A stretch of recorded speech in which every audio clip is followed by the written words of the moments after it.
Welcome to Samba Samba. Enjoy the video. In this video, I will show you how to replace a wheel bearing.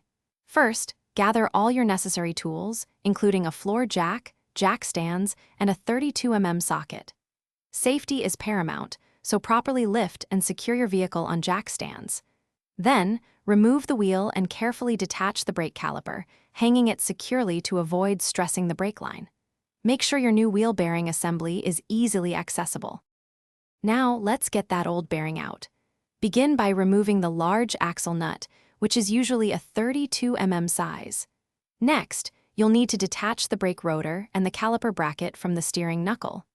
This will give you clear access. Depending on your tools, you might use a slide hammer or a hydraulic press to carefully extract the worn-out wheel bearing from the knuckle assembly. With the old bearing removed, it's time for the new one. First, thoroughly clean the knuckles bore to ensure a smooth fit. Carefully press the new wheel bearing assembly into the knuckle.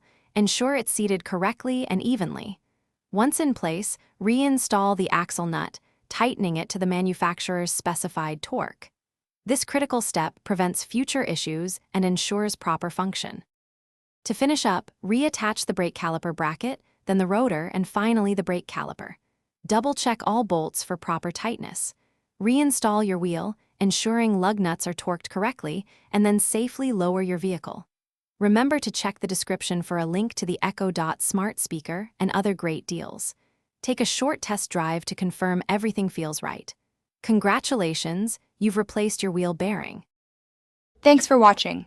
Consider subscribing if we helped you.